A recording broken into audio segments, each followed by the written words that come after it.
Hey there, Mike Kalinowski with the Infor OS product management team, and we're going to take a look at how to replicate flat files from a file server using Infor ION suite of technology connectors and move that data up and into the Infor Data Lake so that we can do some big data processing and query and analysis on the data that we've actually stored in our big data platform. Before we get started, like the video and subscribe to the channel. Be sure to get updates whenever we upload new content, especially around the Infor Data Fabric, as well as other content and features that you'll find across the Infor OS technology platform. Before we get in, it helps to kind of set the context here and understand what components within the Infor OS ensemble we're going to be leveraging here and how they all work together. And so using technology like Infor ION, we're able to connect applications with one another, whether that be through business object documents or other file exchange, or use the technology connectors to ingest and acquire data from other systems, such as file connectors, APIs, databases, and so on, and move that up into a big data platform so that we have the capability to use technologies like Burst for analytics, Coleman AI for machine learning capabilities, as well as leveraging a lot of the functionality within the Compass suite of SQL tools to connect outside applications and RESTful services to our data lake and be able to analyze and process data loads out of the system as well. Now, with Infor ION, it comes packaged with a suite of technology connectors that allow you to connect to things like network shares, file servers, SFTP servers, even Samba file systems as well, and begin to schedule the retrieval of files or documents that might be stored on those file systems, and then either map that to something like a business object document if you are looking to solve for application integration scenarios, or even move that data as is into a big data platform so that you can then use our query and interrogation technologies to analyze that data. But before we actually get the data into Infor OS and the Infor Data Lake, we need to understand what that data looks like. And so with the Infor Data Catalog, we're able to define and register metadata representations of the information that's actually traversing the ecosystem. And so using step-based wizards, we can very easily help Infor OS very quickly understand new types of content that it's not yet seen before, and then start to use technology like Infor ION to start moving that data from point A to point B. And once we actually move that data up and into the Infor Data Lake, we're able to use RESTful APIs, database drivers, and even an in-browser query editor to start exploring and prototyping our queries and better understand what do we have inside of our data lake, how do we want to blend and join that data together, and then how do we actually connect other applications to be able to leverage these big data insights once we've actually stored the content into the Infor Data Lake. So before we jump into the software, let's take a look at some of the files that we'll actually be uploading into the big data platform. And so we have an example here from a fictional third-party vendor where they've been accumulating data about logins and other information about employees in the network and in the domain. And so we have information like employee ID number, first and last name, email address, IP addresses that were used, and so on. And we want to be able to move this from a file server where this is currently stored and into the data lake so that we can actually start to query this. Now, to get started, we're going to jump into Infor OS and navigate over to the ION Desk application. And within the data catalog, we can very quickly walk through a step-based registration wizard and then upload a sample of our file that we actually want to help data catalog understand. Now, we can increase the richness of the inferences made by uploading multiple files here, but I'm pretty happy to do so with one file. Now, as we step through the wizard, we can provide some additional information like what is the name of our object. In this case, we'll call this employee assets. We can also confirm and make changes to any of the inferences in the data processing or file processing component of this wizard step here as well.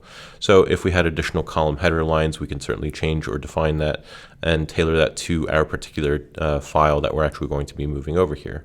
Now, we also see that we are registering this as a CSV file, and that's what we're working with and uploading into the data lake. Now, as we click next, we can see that we've inferred the actual columns within that CSV file. And so we see our employee ID, our username, and so on. Now, we can make changes here, and we can also tailor these definitions to better represent what is the data to our organization. And in this case, our EIN is our employee ID number. And we can provide titles and more verbose descriptions to help us better understand the data that we're actually working with. Now, I can also make changes to some of these pieces of information or properties by selecting something like the employee ID and changing the data type. Now, I know the employee ID is not an integer, but rather a string, given that it has dashes. And the IP address for version 4 here uses dots in the values as well. So we want to change that from a number to a string so we don't have any issues with querying that data later on down the road. Now, I'm pretty happy with our inference over here, and we can further configure and tailor additional metadata characteristics if they exist. So for example, we can define an identifier path, or otherwise known as a primary key for our data set. So I'll select our employee ID number, and we can also define variation paths and other metadata characteristics to better help the data lake deduplicate the data if information exists to be able to accomplish that. We'll settle down with what we've defined here and move on to ingesting this data into the data lake once we've actually registered and finished our modeling steps within the data catalog here. And once we've finished, we see that we now have a representation of what employee assets looks like based on the file that we actually uploaded and sampled through that wizarding step. Now that we've actually told Infor OS what this employee assets file looks like, we can actually navigate over to ION Desk and help define the connection point configuration to actually pick up a file from a file server and then map that to our new employee assets object name. So I'm going to go ahead and define our employee assets. And we'll select that from our data catalog. And I've already pre-filled in a lot of the configuration of our file name patterns and the directories that we're going to be pulling from. So in this case, I'm perfectly happy with the way that we've configured our file connection point. We'll go ahead and hit save, and then we can navigate over to our data lake flows, where we can then update or add a new data lake flow to describe the movement of information from one file system or an application over to the data lake. Now, we've already started pre-configuring our data lake flow here. All I need to do is just drag and drop our file activity from the toolbox, select our connection point that we want to connect to, and move this data, in this case SG1, and then what information is being exchanged between these two activities here. In this case, that's going to be our employee assets. Now, it's as easy as that, just saving the model and turning on our flow, and then we can begin uploading some content over to our file server here. So let's go ahead and select several thousand rows of data spread across multiple files here, and we'll start that upload. And as this gets uploaded, we'll see that because our data lake flow is currently active, that ION is starting to pick up and process these files over time. And so we'll start to see that these are marked as in process and that ION is actually moving this from the file server and then actually ingesting it over into the data lake. And if we give this another refresh, we'll see that ION is continuing to process this information. Now, what are we able to do next? Well, if we come back over to Infor OS, we can double check in ION OneView to see all the objects that are flowing through the enterprise service bus. Now in this case, we're just going to do a quick search for the last hour's worth of activity within the system, and we can see that ION's already picked up 3, most likely another 4 or 5 employee asset files from our file server. And we can actually dive into our timeline of events to see what's actually taken place within the system. So we have a timeline that tells us the connection point that we actually ingested data from. We can see that we've captured data over to the data lake. And we can actually even peek into the file as well to get a preview of the contents that were exchanged between these two activities here. Now that's great, but we're only storing the data inside of the data lake now. We want to be able to use SQL to interrogate and ask questions of that information and perhaps contextualize it with other data sets that are already inside of the data lake. Now that we've stored this data inside of the data lake and we have confirmation through ION OneView that we've actually moved these files over, we can navigate over to the data lake compass editor and begin querying and exploring that data. And so we can do a quick filter for our employee assets table. In this case, we have our employee assets right here, and we can very quickly generate our SQL select statement and give that a quick format before we run this.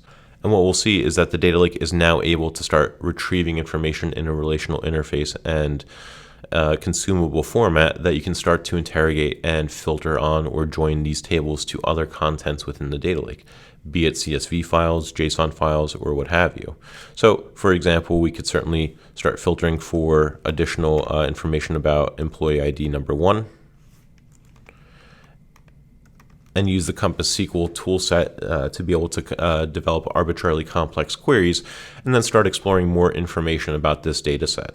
Now, This is very useful for being able to prototype our queries, but what we may want to do here is grab this information and then plug that into something like our JDBC driver with Compass, and then connect outside applications or ETL tools to be able to grab the same information and then drive their business process or data-driven use case.